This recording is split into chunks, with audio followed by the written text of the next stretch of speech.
दोस्तों नमस्कार, स्वागत है आप सभी का द न्यूज लॉन्चर में। महाकुंभ पर एक ऐसी सरकारी महा रिपोर्ट सामने आई है कि तहलका मच गया है। अब कहां मोदी योगी सरकार जो है वो मुंह छिपाएंगे।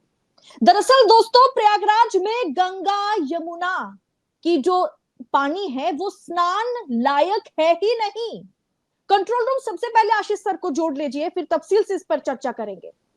सर, बड़ी खबर है, सरकारी रिपोर्ट है जहां यह कह दिया गया है कि आस्था के नाम पर करीब करीब 54 करोड़ लोगों ने डुबकी लगाई है। अब कहा जा रहा है कि वो पानी स्नान लायक है ही नहीं। रिपोर्ट में क्या खुलासा हुआ है, बताइए जरा। अदिति, पहले जो है ना, ये मुंह कहाँ छिपाएंगे कहाँ दिखाएंगे मोदी योगी, वो जगह मैं आपको दिखा देता हूं कि कहाँ मुंह छिपाएंगे कहाँ दिखाएंगे। एक वीडियो आया है कुंभ से, फ्लाईओवर बाबा का। मैं कहूंगा कंट्रोल रूम से वो फ्लाईओवर बाबा वाला वीडियो दिखा दें। यही वो जगह है जहां मोदी योगी मुंह छिपाएंगे या दिखाएंगे। दिखाइए, प्ले कर दीजिए। ऊपर फ्लाईओवर है और नीचे किसी एक बंदे ने गलती से ये नीचे छू लिया था। अब सारे के सारे फ्लाईओवर के नीचे छू रहे हैं। ये देखो, ये देख रहे हो, ये सारे इसलिए छू रहे हैं क्योंकि इनके आगे किसी बंदे ने छू लिया था। पिछले 10-15 मिनट से तो मैं ही देख रहा हूँ। देखो देखो, देखते रहो।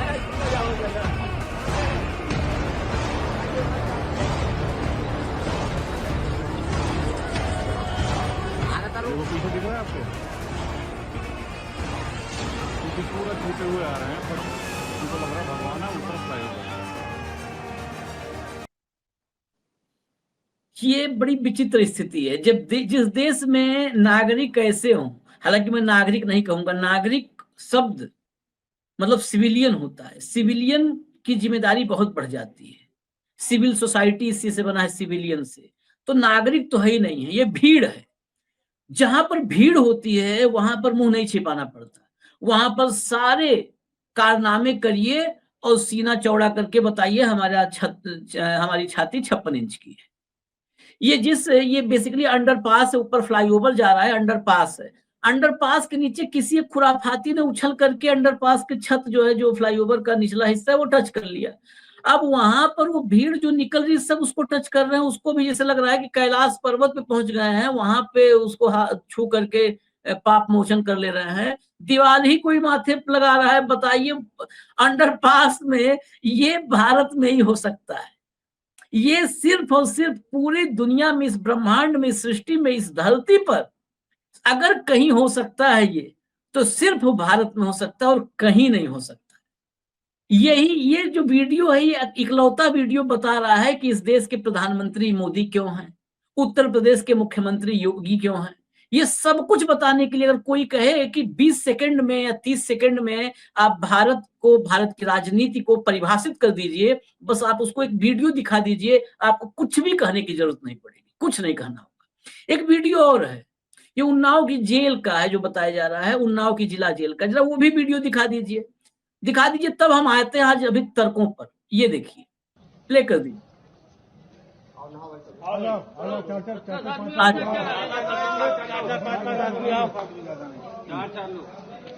चार लोग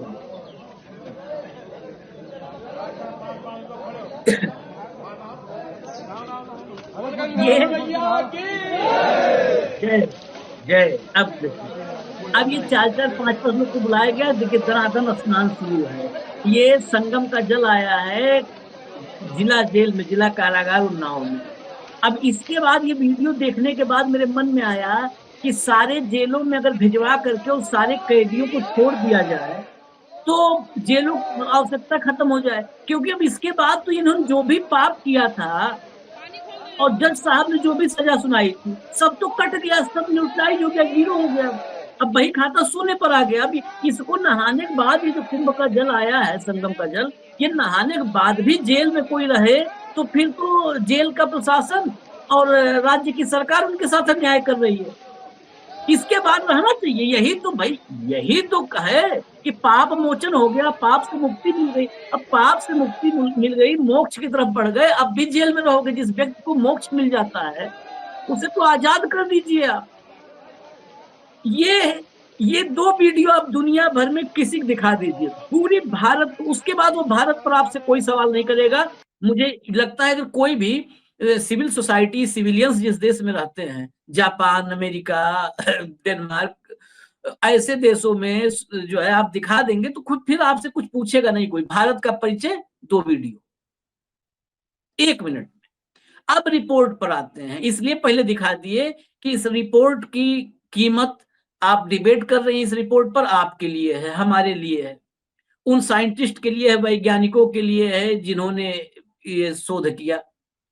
दरअसल एनजीटी जो है नेशनल ग्रीन ट्रिब्यूनल, इसमें मामला चल रहा है, तो इसने सेंट्रल पोल्यूशन कंट्रोल बोर्ड को ये जिम्मेदारी दी थी कि आप जरा जाइए और संगम में, गंगा जमुना सब में सबकी स्थिति जरा निकाल के लाइए, क्या है हालत वहां की। तो वहां पर मैं कहूंगा स्क्रीनशॉट के जरिए दिखा दें जो रिपोर्ट आई है। गंगा, प्रयागराज में गंगा यमुना का पानी स्नान लायक नहीं, सेंट्रल पोल्यूशन कंट्रोल बोर्ड ने 73 जगहों के पानी की टेस्टिंग की, एनजीटी में रिपोर्ट पेश की। अब मैं आपको इसका डिटेल बता देता हूं। 9 जनवरी से 21 जनवरी के बीच कुल 73 अलग अलग जगहों पर सैंपल इकट्ठा किया सीपीसीबी ने, सेंट्रल पोल्यूशन कंट्रोल बोर्ड ने। 17 फरवरी को इसकी रिपोर्ट एनजीटी में दाखिल की। इस रिपोर्ट के मुताबिक 6 मानक पे जो मापा गया था, 6 मानक, वो 6 के 6 जो है, एक तो था कि कितना अम्लीय क्षारीय है, दूसरा था फीकल कोलियार्म, इसका लेवल, बीओडी यानी बायोकेमिकल ऑक्सीजन डिमांड, सीओडी यानी केमिकल ऑक्सीजन डिमांड, और डिजेबल्ड ऑक्सीजन। इन 6 पैरामीटर्स पर मापा गया।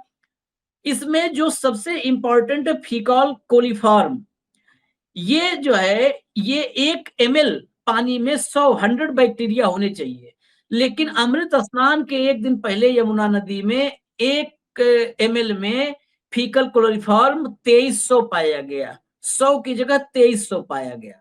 संगम के आसपास के इलाकों में तो और खराब, हटा दीजिए इस फोटो को, संगम के आसपास तो हालत और खराब है।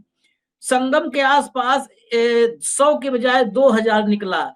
यहां तक कि जो टोटल फीकल कोलिफॉर्म है वो 4500 निकला।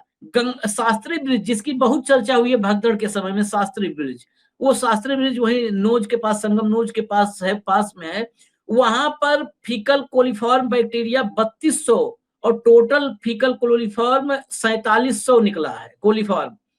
ये आप फाफा मऊ जैसे जैसे दूर जाते हैं कम होता जाता है। इसमें एक बड़ा महत्वपूर्ण है कि जो सीवेज है ना, यानी मल मूत्र, सीवेज का मतलब यही है, शहर की गंदगी, शहर का मल मूत्र, शहर का कचरा, वो जो आता है सीवेज का जो है वेस्टेज बाहर आता है, नदी में आता है, वो इस पैरामीटर से उसकी गणना ज्यादा होती है। यानी संगम में, गंगा यमुना में पूरे शहर का मल मूत्र, वेस्टेज, कचरा, वो गंगा और यमुना में आ रहा है, और वो उसी में लोग डुबकी लगा करके मोक्ष प्राप्त कर रहे हैं, स्नान कर रहे हैं। ये बड़ा गंभीर है। ऐसे मामलों को दर्शक देखना नहीं पसंद करते, उनको मसाला चाहिए कि मसालेदार टॉपिक हो, या तो सरकार गिर रही हो या खेला हो रहा हो, ऐसे गंभीर आंकड़े वाले नहीं वो सुनना चाहते, लेकिन फिर भी हमारी जिम्मेदारी है, हमको बताएंगे हम। मैं आपको एक बीएचयू की रिपोर्ट, कंट्रोल रूम से कहूंगा उस स्क्रीनशॉट को लाए, बीएचयू की जो रिपोर्ट है, इस पानी का नुकसान क्या है, ये चलिए आप दिखा दिए हैं। महाकुंभ के धूल से नागा साधुओं को एलर्जी, बीएचयू के डॉक्टरों की टीम इलाज में जुटी, जीन वैज्ञानिक कर रहे हैं एंटीबॉडी टेस्ट। लेकिन इससे जुड़ा हुआ है बनारस हिंदू यूनिवर्सिटी में जो गंगा नदी पर रिसर्च वाला, वो भी स्क्रीनशॉट है, उसको दिखाए जरा कंट्रोल रूम। नागा साधु की बीमारी की वजह से ही वो भी मुझे दिखाना था। नागा साधु बीएचयू में ट्रीटमेंट के लिए जा रहे हैं और बड़ी संख्या में अब तक जा चुके हैं, बहुत बड़ी संख्या में, 2000 के आसपास। सांस लेने में दिक्कत है, किसी के स्किन पर दिक्कत आ रही है। अभी तो वहां पर सिर्फ जो है संगम के रेत पे बात हुई है, लेकिन ये रिपोर्ट आप देखेंगे तो दोनों कनेक्ट हो जाएगा। मानक से अधिक फीकल क्लोरोफॉर्म बैक्टीरिया बीमारियों की वजह।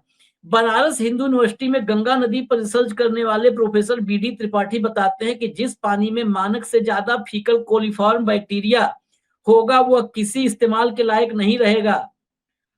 यह पानी अगर शरीर में गया तो बीमारियां पैदा करेगा। ऐसे में अगर ऐसे पानी से नहाया जाता है या इसे पिया जाता है तो यह त्वचा रोग की वजह बन सकता है। ये बीमारी पैदा करता है। और देखिए यहाँ पर ये रिपोर्ट है और ये दोनों अलग अलग मीडिया रिपोर्ट है। दोनों को मैं इसलिए लाया कि आप दोनों को जोड़ करके देखिए। डुबकी लगाने वाले 54 करोड़ लोग लगा चुके हैं ना, मोक्ष प्राप्त कर चुके हैं 54 करोड़ लोग। मतलब पाप उनके धुल चुके हैं। कोई शरीर से यहाँ पे दिख रहा है लेकिन मोक्ष की प्राप्ति सबको हो चुकी है। ये जो है नागा साधु जो जा रहे हैं बीएचयू में, इस रिपोर्ट से जो आया है, ये केंद्रीय प्रदूषण नियंत्रण बोर्ड की रिपोर्ट जो आई है, इससे भी जोड़ना चाहिए बीएचयू में, क्योंकि वो दोनों पोर्शन, वो पेशेंट भी देख रहे हैं और इस गंगा में इस जो है फीकल कोलिफॉर्म पर वो रिसर्च भी कर रहे हैं। ये 6 जगहों पर 6 मानकों पर पूरी तरह से फेल पाया गया। अब ये गंगा की सफाई, मैंने क्यों कहा था मोदी योगी मुंह दिखा लेंगे, क्योंकि जनता ऐसी है, भीड़ ऐसी है, उनके पास भीड़ है, भीड़ को दिखाएंगे। आपने ही बहुत सारे निकाले स्क्रीनशॉट्स, उनको दिखाइए। गंगा सफाई पर वाहवाही लूटी जा चुकी है। यहाँ पर कुछ हो ना वाहवाही, मोदी का मिशन सफाई, ये मुस्कुराता चेहरा, हंसता हुआ नूरानी चेहरा देखिए और ये रिपोर्ट देखिए, दोनों को एक साथ समानांतर अपने दिमाग में रखिए और स्क्रीनशॉट दिखाइए मोदी जी की वाहवाही। देखिए गंगा सफाई पर खिलखिला उठी मोदी की गंगा। अभी मोदी की गंगा कहाँ है खिलखिला रही है? ये जो उस गंगा को और जो ये सीपीसीबी वाली गंगा, इन दोनों गंगा को एक बार अलग से हमको लगता है देखा जाना चाहिए। या तो सीपीसीबी को मोदी वाले गंगा में जांच करनी चाहिए थी। नमामि गंगे, पीएम मोदी की कोशिशों से खिल उठी माँ Ganga.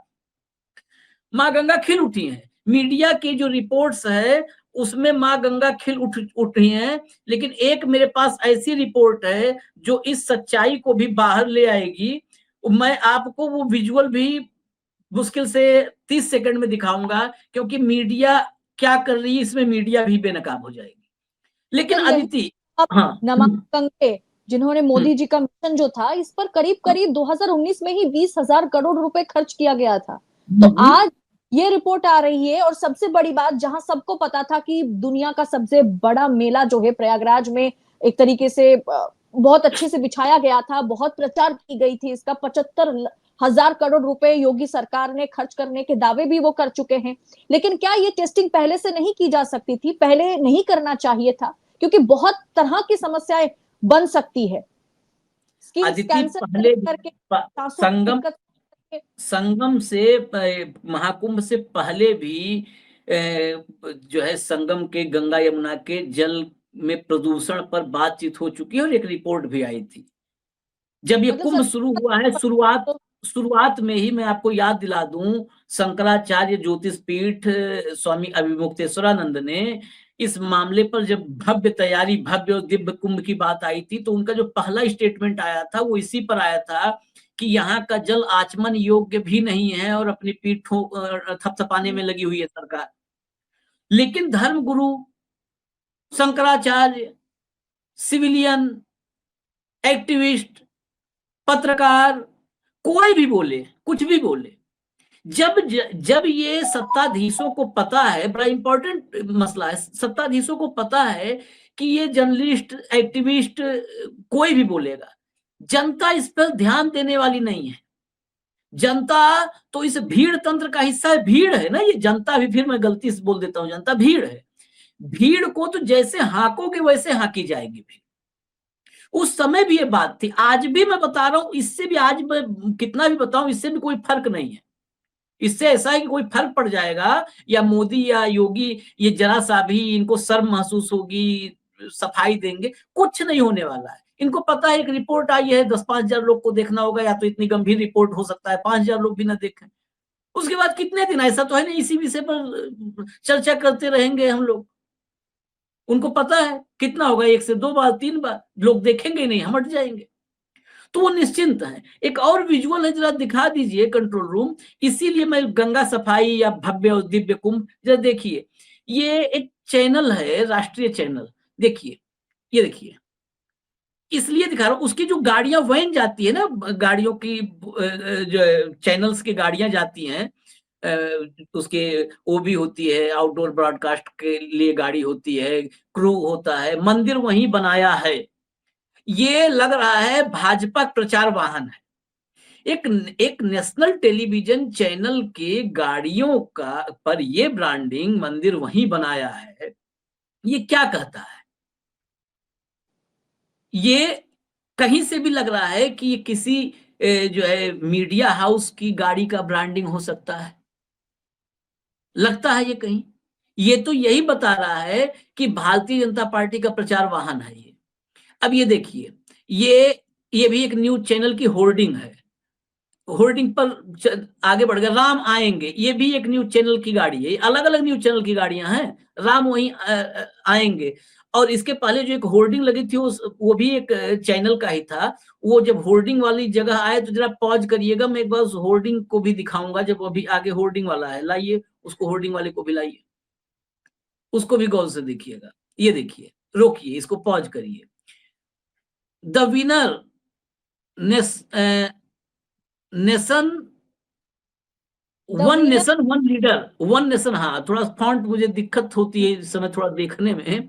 One nation one leader, one nation one leader. ये मीडिया हाउस, अगर इन्हें कहा जाए, कोई भी कहे कि ये पत्रकार हैं, पत्रकारिता कर रहे हैं, वन नेशन वन लीडर ये ऐलान कर रहे हैं। बताइए, ये जो भी चैनल है, इस चैनल का तत्काल लाइसेंस रद्द हो जाना चाहिए। हटा दीजिए इसको, अब हटा दीजिए। बाकी तो खाली मंदिर बनाएंगे और राम लाएंगे लिख रहे हैं। उस चैनल ने वन नेशन वन लीडर अपनी होर्डिंग में लगाया है। वो कोई भी कार्यक्रम करे, वो बाबा साहब के, वो चैनल ही बाबा साहब अम्बेडकर के संविधान को उसने किनारे रख दिया है, हाशिए पर रख दिया। वो नहीं देखना चाहता। वो भारत के लोकतंत्र को, यहाँ का मीडिया हाउस कथित रूप से पत्रकार होगा।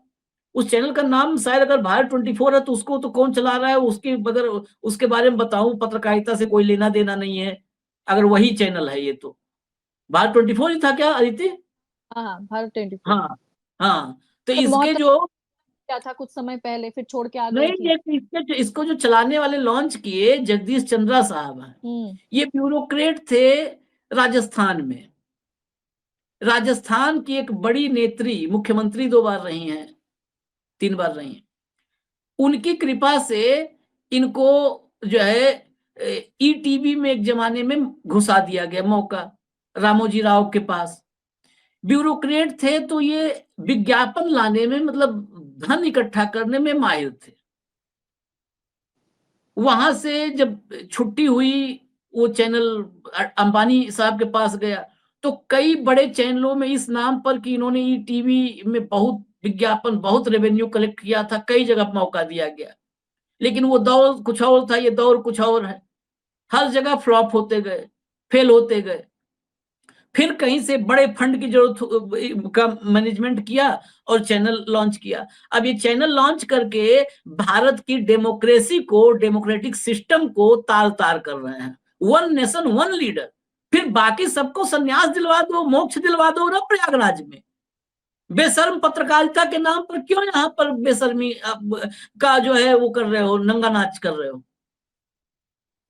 नहीं सर, उन्होंने जिस दिन चैनल खोला था उस दिन उन्होंने साफ तौर पर कह दिया था, वो फुटेज भी बहुत वायरल था, जहां उन्होंने कहा था कि हम किसी भी पार्टी का सपोर्ट तो करते नहीं है, लेकिन रूलिंग पार्टी का सपोर्ट करना एक न्यूज चैनल का कर्तव्य है। ये बकायदा उनके पास में रुबिका लियाकत भी मौजूद थी, ये वीडियो भी बहुत वायरल था। नहीं, रूलिंग पार्टी का सपोर्ट करना न्यूज चैनल का जिस दिन हो जाएगा, फिर इनसे पत्रकारिता सब लोग सीखें। फिर गणेश शंकर विद्यार्थी, ये बेशर्मों को कह तो रहा हूं कि ये बेशर्म कुछ भी बोलते हैं, और चैनल खुला है, वहां पे एम्प्लॉय जो है 10,000 12,000, हम उस व्यवस्था का बहुत लंबे वक्त से हिस्सा रहे हैं। अगर बतौर पत्रकार उनकी उम्र ज्यादा है, लेकिन बतौर पत्रकार उनसे ज्यादा मेरी उम्र है, बतौर पत्रकार। तो अगर इन्हीं के फॉर्मूले पर, फिर तो इस देश में गणेश शंकर विद्यार्थी, जिन्हें मैं तो मानता हूं पत्रकारिता का पूर्वोत्थान, मेरे आदर्श हैं, आइडियल है मेरे आदर्श गणेश शंकर विद्यार्थी। वो कानपुर प्रेस, और उस दौर में 1925 में जब पत्रकारिता के सिंबल थे गणेश शंकर विद्यार्थी। अगर इस आदमी के रास्ते पर पत्रकारिता करते कि रूलिंग पार्टी के साथ चलना है, तो गणेश शंकर विद्यार्थी को अंग्रेजों के साथ चलना चाहिए था। फिर रूलिंग कौन पार्टी थी, रूलर कौन था, अंग्रेज रूलर थे ना, शासक थे ना। तो जब शासकों के साथ चलना है तो फिर गणेश शंकर विद्यार्थी को कहां चलना चाहिए था, रूलिंग पार्टी के साथ, यानी अंग्रेजों के साथ। उन अंग्रेजों से लड़े। और हिंदू मुस्लिम दंगा कानपुर में हुआ था, विद्यार्थी जी के बारे में पढ़िएगा, परम आदरणीय, मेरे लिए तो मैं कहता हूं पत्रकारिता के तो वही देव हैं मेरे। वो हिंदू मुस्लिम दंगों में अपनी जान की परवाह नहीं किए, दंगे रोकने के लिए जान गंवाया था गणेश शंकर विद्यार्थी ने। पत्रकार थे। नहीं सर, हमारे यहाँ तो आज के दौर पर देखा जाए तो वहां पर सांप्रदायिक दंगा फैलाने की काम जो मीडिया है वो वही तो कर रहे हैं। वो पत्रकारिता क्या थी, पत्रकारिता थी सत्य के लिए हुकूमत से टकरा जाओ, सच के लिए, सच के लिए, सच के लिए। हुकूमत का विरोध की बात नहीं मैं बोल रहा हूं, सत्य के लिए अगर हुकूमत से टकराना है तो सत्य के लिए हुकूमत से टकरा जाओ। सांप्रदायिक सौहार्द के लिए अगर जान को बाजी पे लगाना है तो सांप्रदायिक सौहार्द के लिए, अमन चैन और भाईचारे के लिए जान बाजी पर लगा दो, जान गंवा दो। ये पत्रकारिता थी। आज की पत्रकारिता ने बिल्कुल करवट, मतलब सीधा पीठ के बल से पेट के बल पत्रकारिता हो गई। आज की तारीख में सत्ता की चाटुकारिता के लिए जितना झूठ बोलना है बोलो, सत्ता की चाटुकारिता के लिए चंद सिक्कों की खनक, कुछ सिक्के गिर जाएंगे वहां से, उसके लिए सच तो बोलना नहीं है, जितना झूठ बोलना है बोलो। सत्ता के एजेंडे को, सत्ताधारी दल के एजेंडे को धार देने के लिए अमन चैन और सांप्रदायिक सद्भाव को नष्ट कर दो, ध्वस्त कर दो, कोलैप्स कर दो। ये है पत्रकारिता। इसीलिए ये रिपोर्ट आई है, इस रिपोर्ट पर चर्चा नहीं होगी। फाइनल बस इतना ही मैं कहूंगा 30 सेकंड में, इस रिपोर्ट पर चर्चा नहीं होगी। इस रिपोर्ट पर और डीपली हम जाकर के बता सकते थे, लेकिन इतने टेक्निकल इशू कोई बात नहीं करना चाहेगा, तो इस रिपोर्ट पर चर्चा होनी चाहिए, वो नहीं होगी। आज इस देश के हर मीडिया हाउस में आधे घंटे की चर्चा होनी चाहिए थी कि 54 करोड़ लोग नहा लिए महाराज जी, योगी आदित्यनाथ जी, नरेंद्र मोदी जी, वर्ल्ड लीडर जी, विश्वगुरु जी, आप गंदे पानी में, सीवर का जो पानी आ रहा है, जहां पर 100 बैक्टीरिया होना चाहिए वो 2500 है, 2700 है। कितना भयंकर गंदा है पानी। उस गंदे पानी कितना, इतना पैसा विज्ञापन पर खर्च कर दिए महाकुंभ में कि आओ सब लोग, दिव्य है, भव्य है, 144 साल बाद हुआ है। कहीं कहीं नहीं लिखा है आज तक, कहीं नहीं कोई लेकर के आए। कई संतों महात्माओं ने काट दिया कि 144 वर्ष वाला ये झूठ फैलाया गया है मीडिया में, प्रोपेगेंडा और झूठ फैलाया गया है। बड़े बड़े एंकरों, सुधीर से लेकर, उस सबने इस झूठ में भागीदारी अपनी निभाई है बढ़ चढ़ करके। कहीं पर भी किसी शास्त्र में, किसी जो है कहीं वेद में, शास्त्र में कहीं इसका वर्णन नहीं है कि 144 साल बाद ये 2025 का कुंभ है। हर कुंभ इस पर आया कि जो खगोलीय स्थितियां हैं, जो ग्रह नक्षत्रों की स्थिति होती है, वो 144 साल बाद रिपीट होती है। तो जो ये कुंभ है ये भी 144 साल बाद आएगा। जो 2019 वाला कुंभ था वो 144 साल बाद आएगा। हर वो, क्योंकि उसी स्थिति में ग्रह नक्षत्र ऐसा बताया गया। अभी इसके भी बहुत, मैं निजी तौर पर बता दूं, कोई तथ्य प्रमाण बहुत नहीं आया है, लेकिन कुछ लोगों ने बताया कि ऐसे खगोलीय रेपुटेशन की सेम ग्रह नक्षत्र की स्थिति हो ऐसे 144 साल बाद। तो वो तो हर कुंभ और महाकुंभ, अर्ध कुंभ, महाकुंभ, चाहे नासिक का हो, चाहे हरिद्वार का हो, चाहे उज्जैन का हो, चाहे प्रयागराज का हो, जब सेम खगोलीय स्थितियां, ग्रह नक्षत्रों की स्थितियां 144 साल बाद रिपीट करती हैं, तो हर अर्ध कुंभ या महाकुंभ 144 साल बाद ही फिर दोबारा उस स्थिति में होगा। वो कोई बड़ी बात, कोई नई बात नहीं है, उसमें कुछ चर्चा करने योग्य भी नहीं है। आप आर्टिकल लिख रहे हो तो आर्टिकल में एक लाइन जोड़ने लायक भी वो नहीं है, लेकिन आपने विज्ञापन पर, इमेज मैनेजमेंट पर, इवेंट मैनेजमेंट पर, ब्रांडिंग पर, सेल्फ ब्रांडिंग पर इतना पैसा खर्च कर दिया, हजारों करोड़ रुपए खर्च कर दिया। मां गंगा की सफाई कर डाले होते।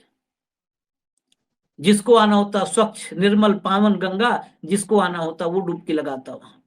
लेकिन उसमें किसकी रुचि है? जब फ्लाईओवर के नीचे अंडरपास में ही लोग छत छूने के लिए उछल कूद कर रहे हैं, जिस देश में, उस देश में इस भीड़ को वही मुबारक है। जो भी रिपोर्ट आए, अदिति इस पर ज्यादा कुछ कहना नहीं है, इससे कोई जनता को फर्क नहीं पड़ने वाला है। यह देश अद्भुत है, अविश्वसनीय है, अकल्पनीय है, बस इतना ही मान। जी सर, बहुत बहुत धन्यवाद आपका हमारे साथ जुड़ने के लिए। यानी कुल मिलाकर के देखा जाए कि महाकुंभ पर जो रिपोर्ट, सरकारी रिपोर्ट पेश की गई है, जिसमें यह कहा गया है कि महाकुंभ में जहां पर स्नान की गई है, उस जगह पर जो पानी है वो पानी स्नान लायक नहीं है। साथ में बहुत अधिक मात्रा में वहां बैक्टीरिया मौजूद है। क्या किसी भी मीडिया प्लेटफॉर्म में है हिम्मत कि इस मुद्दे पर चर्चा करे, इस मुद्दे पर मोदी और योगी की सरकार से, डबल इंजन की सरकार से सवाल पूछ सके कि क्या आपके लिए आम जनता की, आप आम पब्लिक की जान की कीमत, या उन्हें अगर कोई बीमारियों से वो ग्रसित हो जाते हैं, क्या आपको बिल्कुल भी उसकी कोई परवाह नहीं है? क्योंकि इस मुद्दे को पहले भी उठाया गया था। आखिर नमामि गंगे हो, ये तमाम गंगा सफाई की प्रोजेक्ट के दौरान सरकार ने क्या किया है, क्या नहीं किया है, वो धरातल पर, जमीन पर रिजल्ट बिल्कुल जीरो है। इस पूरे विषय को आप किस अंदाज में देख रहे हैं, कमेंट कर अपनी राय हमारे साथ साझा जरूर करें। बाकी आपसे मैं अपील करूंगी कि इस वीडियो को आगे शेयर, आगे फॉरवर्ड जरूर कीजिएगा, और ऐसी तमाम खबरों को बेबाकी के साथ द न्यूज लॉन्चर आप तक पहुंचा सके, इसके लिए चैनल को लगातार सपोर्ट करते रहिएगा। बहुत बहुत शुक्रिया आप सभी का।